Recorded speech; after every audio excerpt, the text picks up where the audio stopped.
Hey there! My name is Stan Proko. I'm going to be doing a series of video tutorials on drawing the head from various angles. Hopefully there will be some interest and I can continue making more of these for you guys. In this first video, I'm going to attempt to summarize and simplify Andrew Loomis's approach to drawing the head. Here we go. If we remove the ear, lips, eyes, and nose from the head, we're left with two simple masses.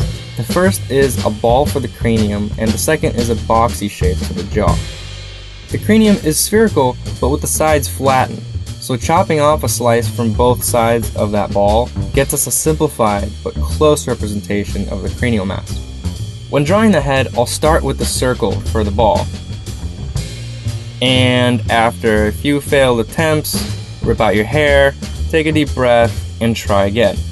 But seriously, make sure that it looks like a circle and at least the height and width are the same.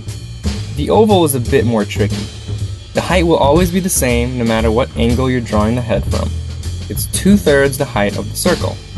So I'll usually look at the area from the center of the circle to the top and divide that into thirds. And the top third will be where the oval begins. And the same for the bottom. The width of the oval depends on the direction the person is looking. Compare the width of the front plane to the width of the side plane. The top portion of the oval falls on the corner of the forehead. This is where the front plane meets the side plane. This area is usually rounded, so it's open to the artist's interpretation, but I've found that it usually lies near the end of the eyebrow. So as I just showed, we indicate the left and right turn of the head by the width of the oval. Now we need to find the up and down tilt. This is indicated by an angle along the side plane. If the head is tilted up, the angle will point up, and if the head is tilted down, the angle will point down. The degree of the tilt will determine how steep to make this line. I like to use the angle from the ear to the brow. From there, I'll continue that line over to the front plane, and since this line represents the brow, pay attention to the angle from one brow to the other. Then draw a curve parallel to the first one, this time starting from the bottom of the oval. This represents the bottom of the nose. Drawing the same line again from the top of the oval would bring you to the hairline. Now, since the face can be broken down into nearly perfect thirds, from chin to nose to brow to hair, we can use the measurements we already found to find the length down to the chin.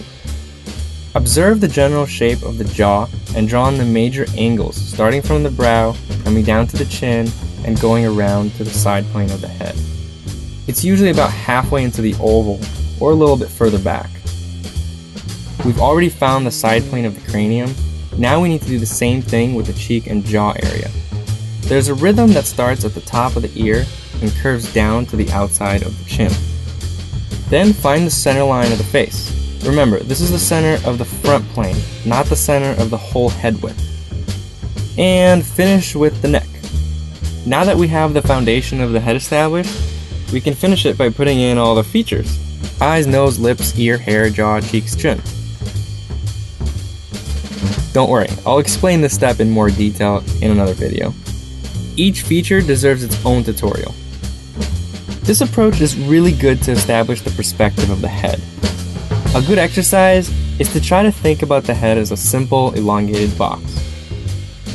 The angles on the front plane of the face, such as hairline, brow line, nostrils, lips, and chin, will be the same as the angles on the front plane of the box. The angle from the brow line to the ear is the same as the angle on the side plane of the box. These angles are really important because they establish the head as a three-dimensional form in space. Let's go through that one more time. Start with a circle for the cranium, oval for the side plane of the head, angle to show the person is looking up or down, draw an identical curve to find the nose, and double that distance to find the chin. Attach the jaw and you have a three-dimensional representation of the head, ready for the features. At first, this approach might seem a bit technical with a lot of important details to remember, but once you get the hang of it, it actually becomes really easy. So get that sketchbook out and practice this 100 times with various angles. Did you like this video? Your friends might too. Please help me out and share on your favorite social network. And don't forget to subscribe to my newsletter on Proko.com.